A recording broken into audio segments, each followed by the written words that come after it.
Hey,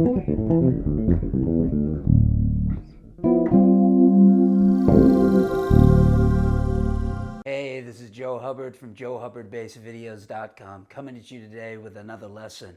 And this particular lesson is on the tritone substitution matrix. So with that in mind, grab your bass and let's get started. If we take two dominant seventh chords, a tritone apart from each other, such as G7 and D flat 7, both chords will end up sharing the same tritones. Because these two dominant seventh chords share these tritones, they'll end up functioning in the same way. Therefore, the D flat 7 can now function as a substitute for the G7 in a 2-5-1 progression in C major. When two dominant seventh chords share this tritone relationship, the third and the seventh from one chord becomes the seventh and the third from the other. If we take a closer look at this by relating this concept to the melodic minor scale, both of these chords exist between the fourth and the seventh degrees of the scale. We could look at this concept in two different ways, related both to D melodic minor and A flat melodic minor. The fourth degree of the D melodic minor scale would yield a G7 sharp 11 because the related chord scale would be Lydian flat 7, which contains the root, 3, 5, flat 7, 9, sharp 11, and 13 of the G7 chord. A tritone away from that would be D flat 7 altered because the related chord scale would be the altered scale related back to the D melodic minor.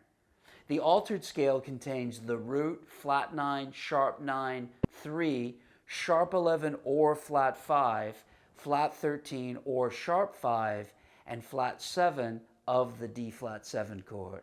Now stay with me. Taking a look at a mirrored image from the perspective of A flat melodic minor, the fourth degree would now be D flat 7 sharp 11 using Lydian flat 7, and a tritone away from that would be G7 altered using the altered scale.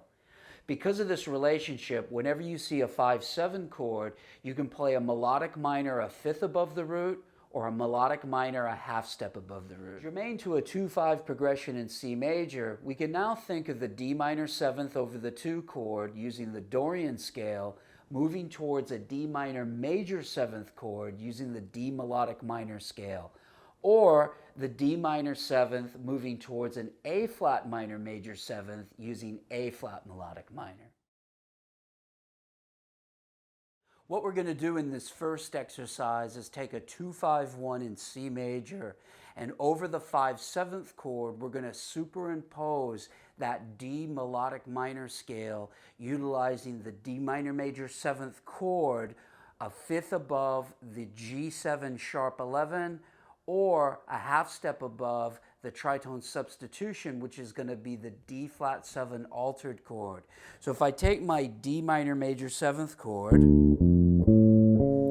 the root, flat 3, 5, and 7 of this chord over the G7 sharp 11 is going to function as 5, flat 7, 9, and then sharp 11. Over the D flat 7th chord, those same notes function as flat 9, 3, flat 13, and then the root. So this is a great technique to use when playing over a 5-7th chord because I'm either outlining the 5-7 sharp 11 or the tritone substitute, which is going to be the altered chord.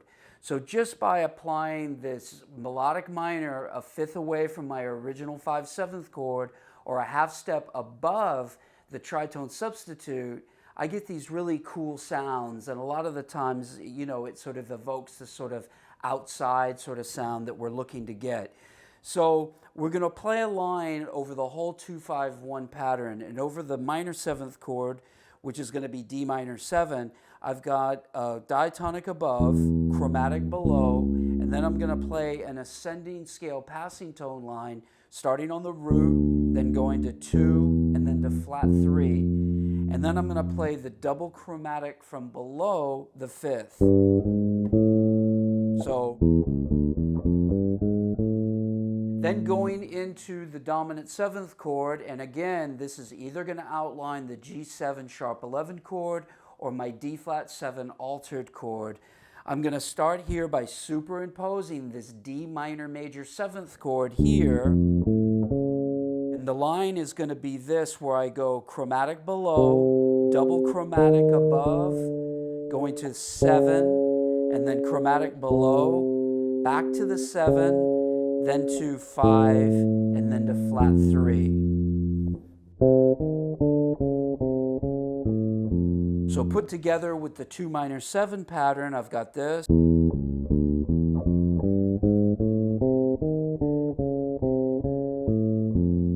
Over the major 7th chord, what we're going to use is 3, then double chromatic above the root, then 3, 5, 7, then double chromatic above, and then chromatic below the root, then 3, and then 5, and then I'm going to resolve on a D major triad, starting on the 3rd, going 3, 1, 5, but in regard to the C major 7th chord, it's going to be sharp 11, 9, and 13. So this is what they call an upper structure triad. So that whole line will be like this.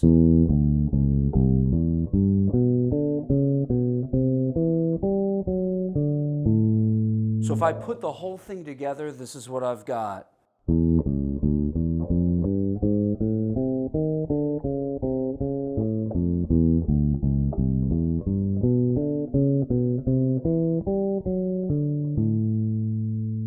Okay, so what I'm going to do now is play this over a medium backing track and then a fast backing track, and then you can have a go.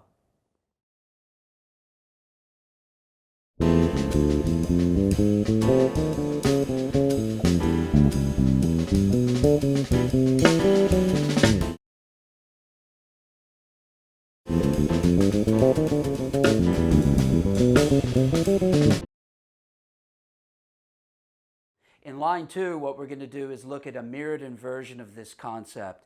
Because the tritones invert as tritones, then it's just going to be the same thing, just turned around. So now over the 5-7 chord, which is G7, if I play the A flat melodic minor over that, that's a half step above. This is going to bring out the flat 9, the 3, the flat 13, and then the root of my G7 chord. And over the D flat 7th chord, which is the tritone substitute of that, what it's going to bring out is the 5, the flat 7, the 9, and then the sharp 11. So what we're going to do is we're going to create another line, and we're going to start this line off in the same way over our D minor 7th chord. So we're going to have the diatonic above, chromatic below, then we're going to do our scale passing tone line ascending from the root to the 3rd, and then double chromatic from below the 5th. Then what I'm going to do is play that exact same line, but over the A flat minor major 7th chord.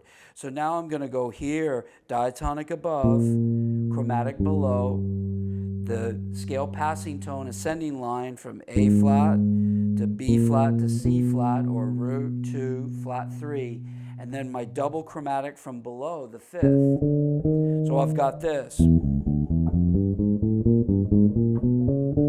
And it's a real nice sort of angular line that sort of slips in and out of, you know, the sort of position, which is a cool effect. And then going into the C major 7 chord, what I'm going to do is I'm going to utilize a concept that I call inside-outside. And that's where we play an inside phrase, and this is just a scale passing tone line. I'm playing the 3rd and then ascending scale passing tone from root 2 to 3. It's a 4-note pattern. And then I'm going to play the outside part, which is going to be superimposing a B major triad over the C major 7 chord. So the thing about this is you got to be a little careful, because one of the notes you can't resolve to, which is the 3rd of the B major triad, is a D sharp. And that works out to be like a flat 3 over that C major 7 chord. So I can't resolve to it, but I can play it. And it creates this certain amount of tension, which is nice, that then if you use it with this concept that I call inside-outside, and then bring it back inside, it's a nice sort of tension and resolution type of thing. So I've got my 4-note inside line, Then I play the B major triad in first inversion. And then I'm going to resolve that quickly by playing a scale passing tone line from the B, which is 7, by the way, in that triad, over the C major, and go 7, 6 to 5. And then what I'm going to do is apply what's called triad pairs. And what we have here is a B minor triad, which brings out some tensions. I've got the sharp 11, the 9, and then the 7. And then A minor, I've got the 3, the root, and then the 13. So the whole line is going to go like this. And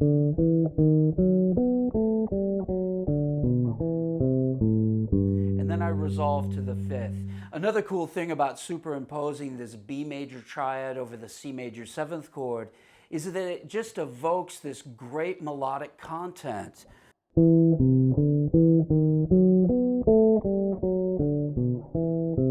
It's just a beautiful sound. So I'd like you to play around with that concept too.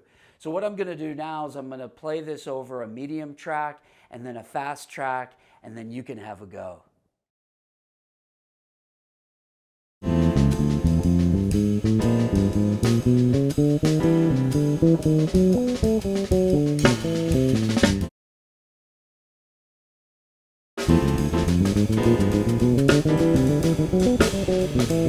Remember that everyone learns things easily when they have a big enough reason to learn.